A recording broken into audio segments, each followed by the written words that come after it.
as we take a look at the match stats. The game decided with that goal from Matias Oliveira in the 66th minute. Uruguay progressing as group leaders, and following them will be Panama. We saw second place change hands a few times tonight as results went up and down in both of the games. But as it stands, after it has finished, it is Uruguay and Panama who progress, and the United States and Bolivia who are out. Let's welcome in former US men's national team player Kasey Keller now. Your reaction to this news, Kasey. Let's start with you.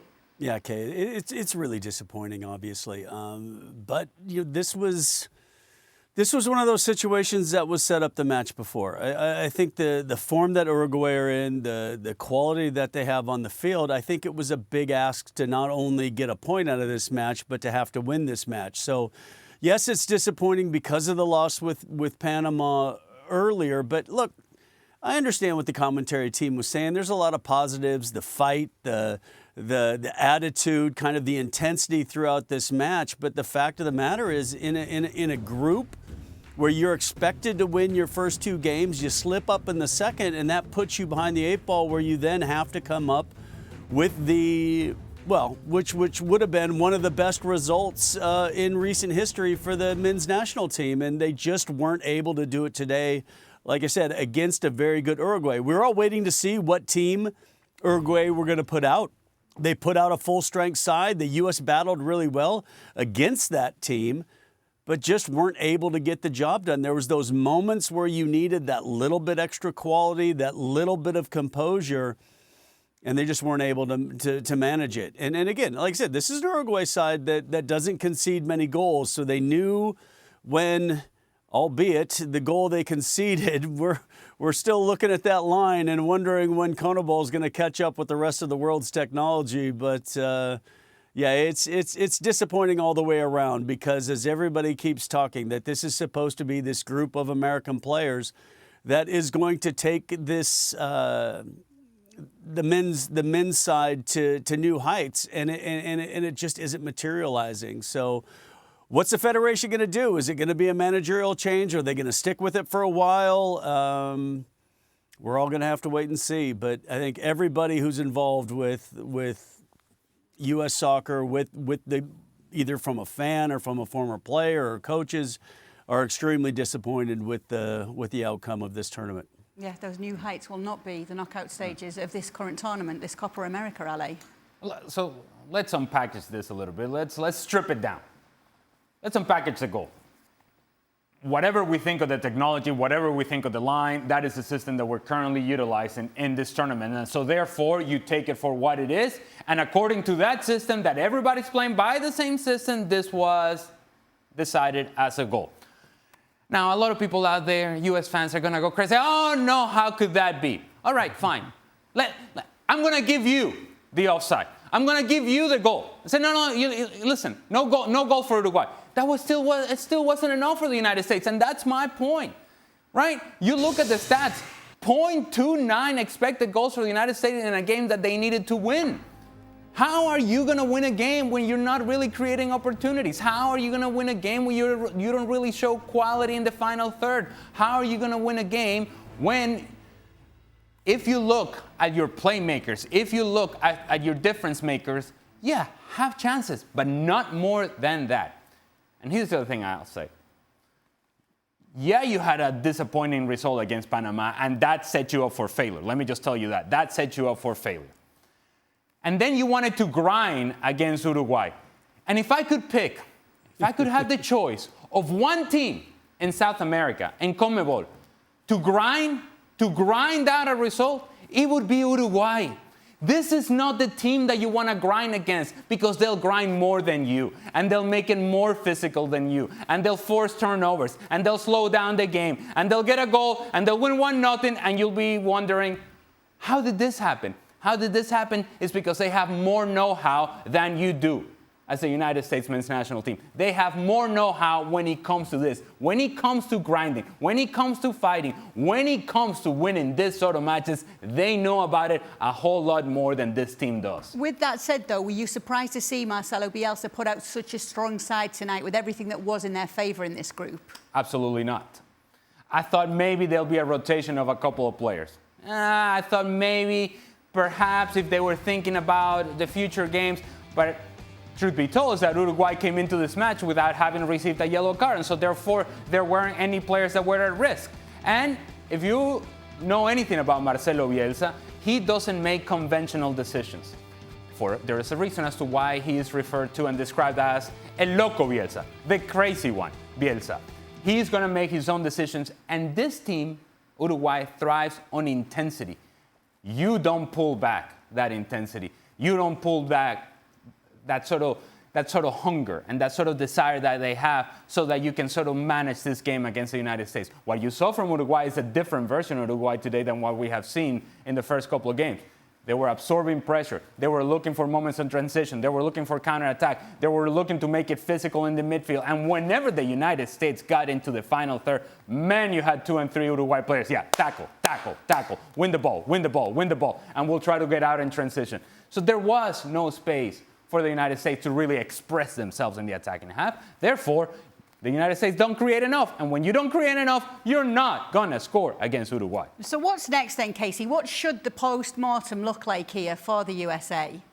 Well, I think it's twofold. It's what it should look like and then what it will look like. Those are two specifically different situations. Normally what happens when you come into a tournament and you fail, then there's a shakeup of the system. I don't think that is going to happen. I think U.S. Soccer's kind of painting themselves into a little bit of a corner, and they're kind of stuck with where they're at right now. Does that change if results continue to not, let's just say, be as inconsistent as they have been? Closer to the World Cup, will they change? Potentially, but I think right now, we're kind of looking at what we're going to see for the near future. And there's going to be, trust me, there's going to be a ton of questions to ask. There's going to be a lot of inquisitions. There's going to be meetings upon meetings upon meetings to figure out what went wrong in this tournament. But I don't think we're going to come away with any answers. And I think that's the worrying part for, I think, everybody involved is get over this whole idea of this golden generation. Get into a situation where this type of intensity and this type of fight becomes the norm. Because I agree with Ollie 100%. If there's one team you don't want to have to fight, it's Uruguay. But the only way you learn how to consistently fight like that is to play against teams like Uruguay. And that's probably even more of a disappointment why you're not playing more matches in this tournament, because it gives you more opportunity to learn what it takes to get results against some of the better teams in the world. And that has been the biggest issue with Greg Berhalter's tenure, is not being able to find that result against the better teams that this side plays against. And once again, it's another one of those matches where could have, should have, but came up short. Let's welcome in another former national teamer. Herculez Gomez is joining us now. Herc, this was not supposed to happen. How did it? Why did it happen? Well, this started last game, the Timothy Weah red card, and now you're behind the 8 ball. Now you don't control your own destiny. You got to hope you can better the result of Panama, who's playing the worst team, and yada, yada, yada. You guys have already covered all that. I caught the last of what Kasey said, and this is why we're here, because this U.S. men's national team, this golden generation, and I'm getting sick and tired of saying it, couldn't yet again play to the level of a top 15 opponent. Though I thought they worked hard, they fought well, they just didn't have enough quality in the final third. Now we're sitting here talking about the best generation. I'm doing air quotes right now with my fingers. The best generation of American talent that this country's ever produced, ever seen. Top 5 leagues. All these players are all over the best top 5 leagues in the world. Top teams like Milan, they played at Chelsea, they played at Barcelona, yada, yada, yada. Yet these players, these pool of players, have not done anything that previous generations before them haven't done. And we can go back to 2002, the World Cup, beating Portugal. The second round when you beat Mexico in the famous 2-0 to go on to a quarterfinal game, you're a blown handball away from being in a semifinal. You can go out to 2009. To that generation, ending Spain, that ridiculous Spain team that had 2 European championships and a World Cup final that they won, and beating them, ending that 35-game unbeaten streak, to 2010. My generation winning the group for the first time in a World Cup. Landon Donovan's goal against Algeria, then 2013, winning Azteca. You know, leading up to that World Cup, beating Italy in Europe, beating Belgium, and, you know, beating Germany in Europe, all these teams to get out of the group of death at the World Cup in 2014. Those teams didn't have the players that this current generation has. They never had those players. Why is it with Greg Berhalter, this generation can't give you one moment, one measly win against a top 15 team? Not a draw, not a close enough, not a, you know what, we'll get them next time, you fought hard. A win when it matters most. So far, that's been the MO with Greg Berhalter and this team. They've let us down. So does Greg Berhalter have to go, Herc?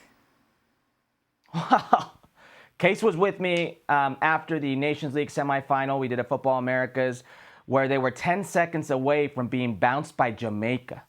And an own goal saved the U.S. men's national team, sent them to overtime where Haji Wright ended up scoring 2 goals to lead him to the World Cup, or excuse me, to lead him to the final of the Nations League against Mexico, where they once again beat the worst generation of Mexican players that I've seen in my lifetime once again.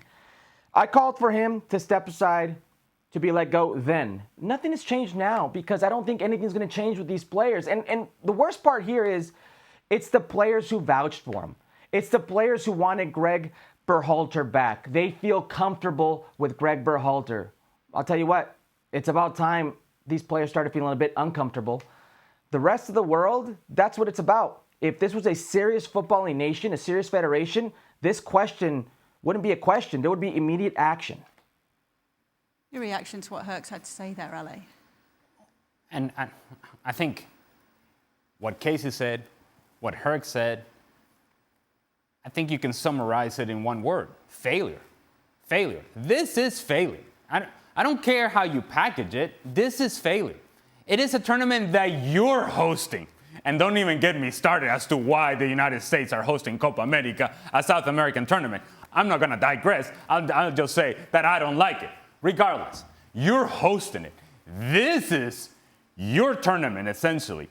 This is supposed to be the warm-up for the World Cup. This is supposed to be sort of the appetizer, the primer for the World Cup that is going to get the blood flowing. And this is what you deliver. And look, honestly, you can't, I suppose that you can single out the message or the moment of Team Weah getting a red card and how that changes everything. I suppose. But these things happen in a tournament.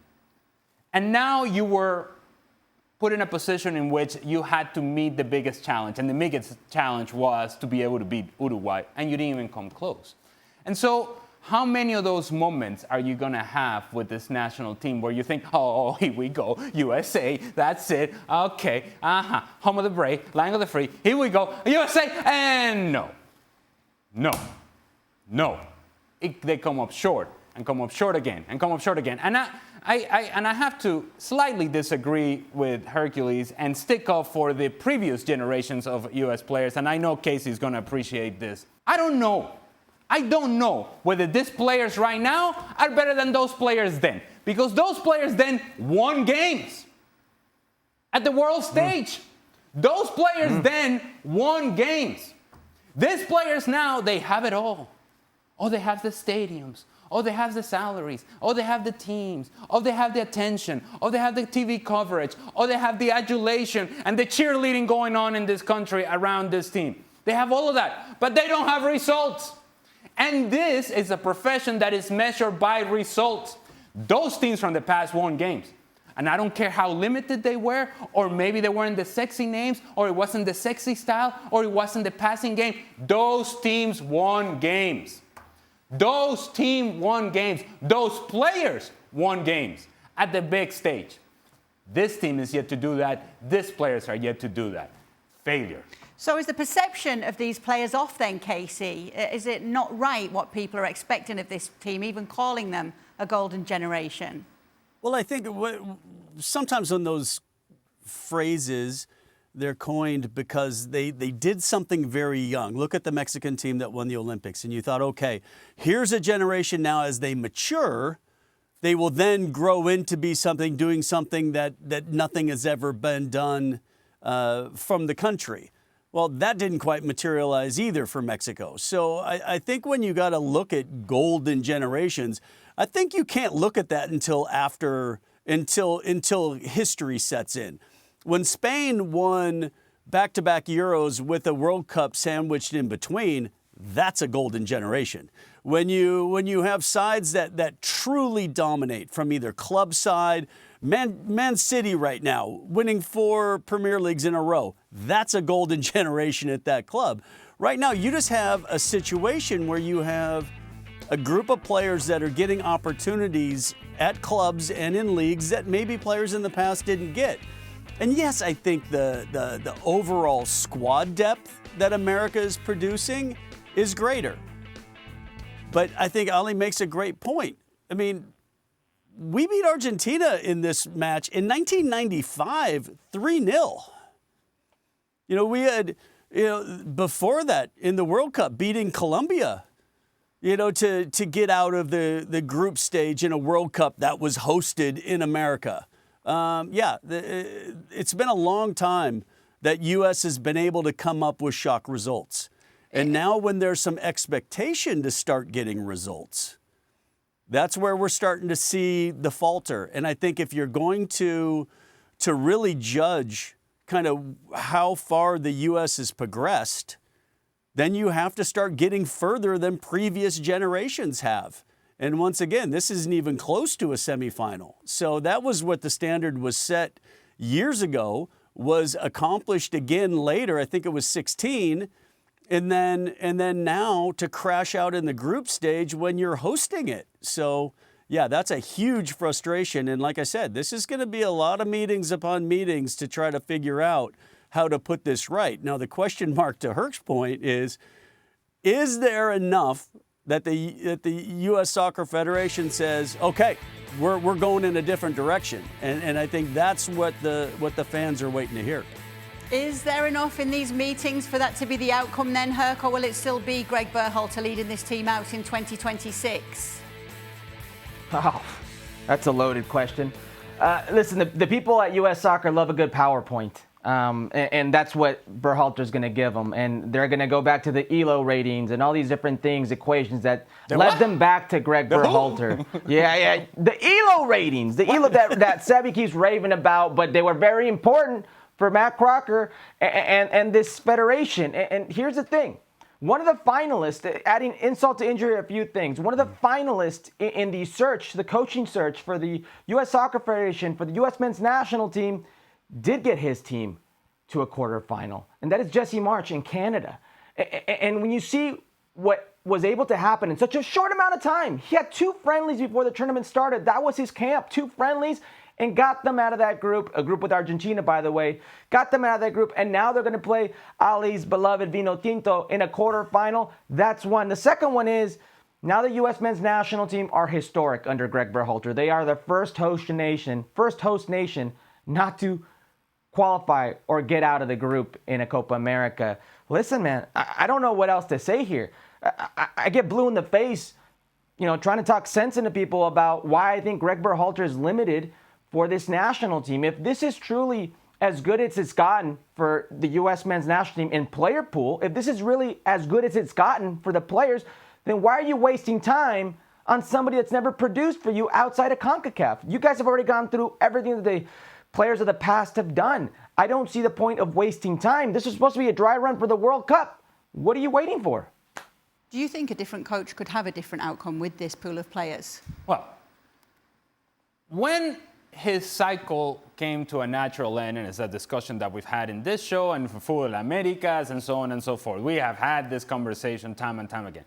His cycle, natural cycle, came to an end. Contract was up. There was no need to go dip your toe back into that pool because you already know what that looks like. You already know what that feels like. And so the lack of ambition and the lack of vision into the future from this federation and going and see at the very least a different picture.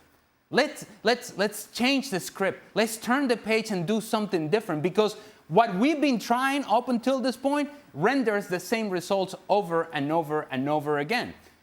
And instead of showing ambition, of showing a different vision into the future, they said, nah, No. Let's go back into this.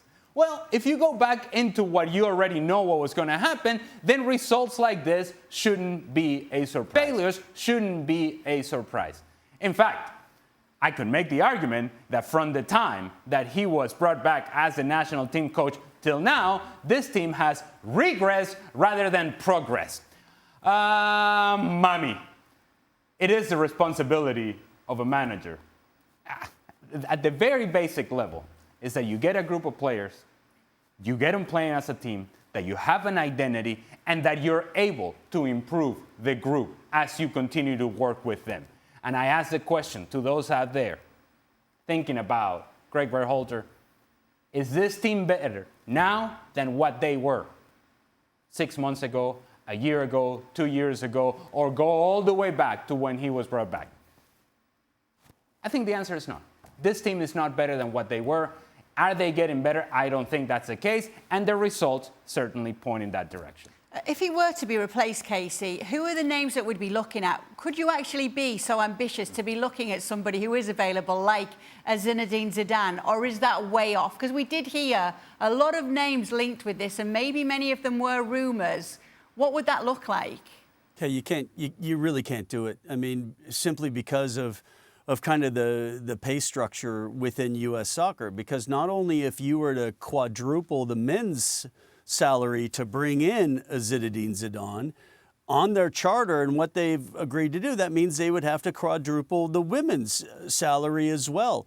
And it just, I think budgetary, I think it just doesn't make sense. I think they're pretty much capped out at where they're at. So then the issues then stem with now who's available that's going to take it to the next level, as I think, you know, Ali and Herc are rightfully talking about. If you're going to try to push and make people uncomfortable and bring in people who have a pedigree to really push this squad forward, you really only have the budget to kind of hire from within, and I don't think that's going to satisfy the fan base. And so I'm really interested to see kind of what direction U.S. soccer goes, because, you know, they've put themselves, they set the standard. Now you can agree with it or disagree with it. That's not the conversation. The conversation is this is the way they've set it up. This is the way they've set it up. And if they've set it up this way, then you got to go with that. Go ahead, Herc. They did it themselves. They did it to themselves. If this is true, that it has to be equivalent of what the women's national team coach makes, that's their own doing. Now, listen, why is it the last time the Copa America was hosted in the United States, they made $46 million net off of that? They had over $100 million surplus to Federation until they were sued by their own women, sued by their own foundation, and well, et cetera, et cetera. Why is it they got that money then, and you can assume they're going to get a nice chunk of change for hosting it again? And by the way, this looks like it's been more successful. The stands, there's some good numbers out there. And you can't assume that they could go out there and get a better coach than Greg Berhalter, that maybe you can entice a big name, a big fish. Ali mentioned it, it's ambition. Either you want this or you don't. 1994, that World Cup changed the game in this country forever. Until this day, it's still the most profitable, more successful World Cup in the history of World Cups. Why wouldn't they go out and make a splash for this World Cup, 2026? I see no reason not to. Logistically speaking, and I'm sure that Herculez and Kasey have gone through this themselves. There hasn't been a team that I've ever been a part of that has benefited from the players saying, that's the guy that we want as a manager. That doesn't work. See, that doesn't work. You need to have a healthy respect with the manager that's in place. And a healthy respect that sometimes borders on fear. That when he gets into the room, people sit up. And people pay attention and say, yeah, the boss is here. The boss is here. Not I'm going to vouch for him because I feel comfortable with what he does and the way that he runs training and the way that he favors me as a player. That is not the way you plan a coaching position. It isn't. It isn't. I don't care if tribal council in the national team gets together and says, of players and says, that's the guy that we want. No, that's not how it works. As a federation, you look for the candidate that best suits the needs, wants, ambition, and vision of the federation. And then the players who are so lucky to be part of the national team because they've earned it, because they fought for it, because they're talented enough to be in that sort of position, will now listen to the boss, to whoever the boss is. Not say, I want my buddy here because he makes things easy and comfortable for me. No chance. You want ambition, you want people to be accountable, then you have to have somebody in place that will hold these players accountable. Now is the moment. Now you can't look at this and not say, what's going on? What's going on? How can this be? How can we be hosting this tournament and be eliminated? Failure upon failure upon failure. It should be unacceptable, but sadly enough, I've been in this country long enough to understand that when these failures happen, there is a very quick and smooth way to just kind of paper over it. The news cycle will move on, Copa America will continue, and Greg Berhalter will be part of this national team going forward.